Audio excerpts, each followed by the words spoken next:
First, my apologies. I am 4 months late. As Harin asked me, I gave you a time in March, but health reasons compel me to put it off, and I come today. And you can just see how much the world order has changed from March to today. If I had been in March, we had just seen the beginning of a conflict of Iran. Today you are seeing some outcome. But when Harin asked me about the world order, and I was a bit worried to speak on it. Because unless you are in touch with President Trump daily, you won't know what he will do next day. And he doesn't know what he will do day after. So subject to that, I will like to say a few words. I was born over 7 decades ago, nearly 8 decades. That was the time when the world order was changing. World War II had taken place. European nations, except for UK, had collapsed completely. And it is the Soviet Union, the Americans. Dighayu ජොයින්ට්ස් රීබෝන් කියන්නේ ස්වභාවික ශාකසාර අමුද්‍රව්‍ය පමණක් භාවිත කර සංධි සුවතාවේ සඳහාම නිර්මාණය කළ විශේෂ නිෂ්පාදනයක්. සංධි වේදනාවට නිසක සහනය. Dighayu ජොයින්ට්ස් රීබෝන්. The Chinese, the Indian forces, and other like in Africa, Sri Lanka and all, who were able to really defeat, give the manpower and the resources to defeat the fascist forces. So as a result, the colonies were getting independent. I was born just a year after Sri Lanka got independence. So that was the period. First the Asian countries, then the African countries. We went through that. Now that changed in about late 80s, early 90s, when the communist system collapsed and the Cold War that existed between the America and the West and the Soviet Union all disappeared.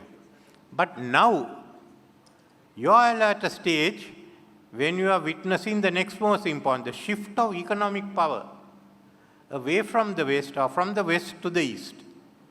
That is big. Until the mid-18th century, about 1750s or so, India and China were the most powerful areas in the world. China as a country, India as a continent. Now, all that wealth got transferred out to the West. Part of it went to the, basically for the Industrial Revolution. Now it is coming back. So remember the world you are living in. By 2050, I don't know about me, but all of you should be there. The country with the largest GDP will be China. 50 trillion plus. Then comes India with about 44 trillion, followed by USA. Some in USA say that USA will be second and India will be third. It's immaterial. The gap is so small. So these three countries. Then you have the next big one, that is fourth. What will be the fourth largest nation? France? UK? Canada, Germany, Indonesia with $10 trillion. You have to understand that Bangladesh will have $3 trillion. If they develop faster, they can go up to 4.5. Malaysia, Thailand, all will have $2 trillion.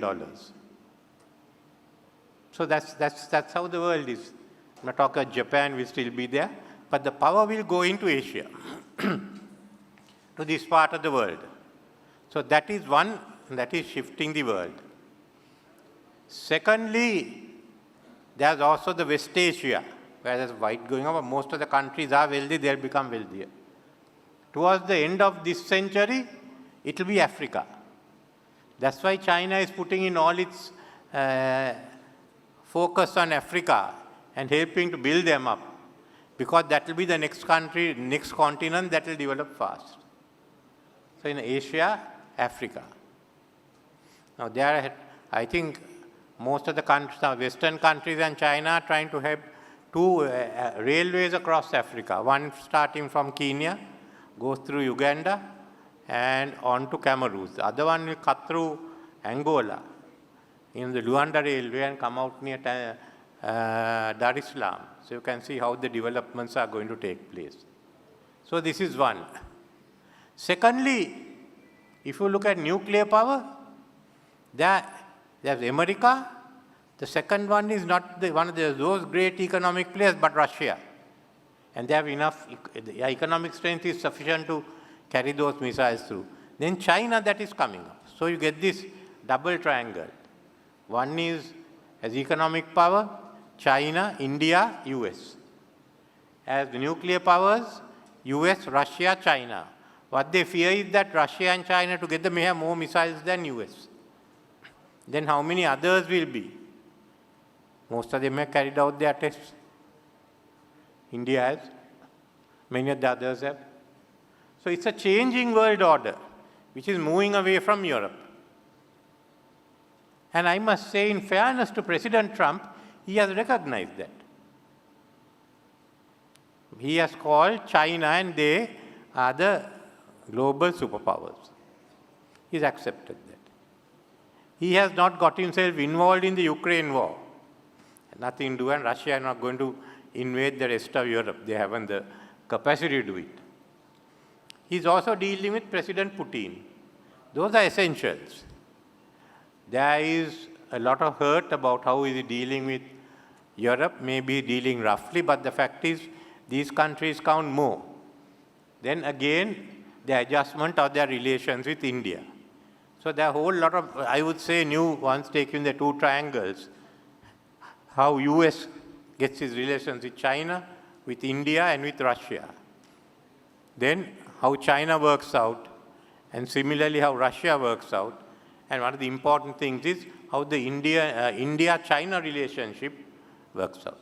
So this is one part. Then within Asia, what do we do?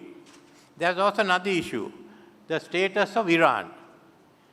Iran has been, now again there's a war going on in Iran. They're going to bomb the bridges one day, they are going to bomb the light post the other day, then I don't know, they bomb the trash cans the next day, and whether it will succeed. You all don't remember, but long before your time, we remember that they were going to bomb the hell out of North Vietnam. At the end of it, the Americans withdrew from North Vietnam.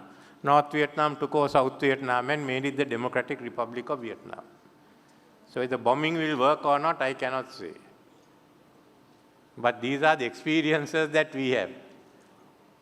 The Taliban was bombed by the Soviets, bombed by the Americans, Taliban are still there, whether you like them or not. So this is a part of the world we live in. In 1977, I received 51% of the votes, and I hope you will have. Neth News, जनताව විශ්වාස කරන සත්‍ය.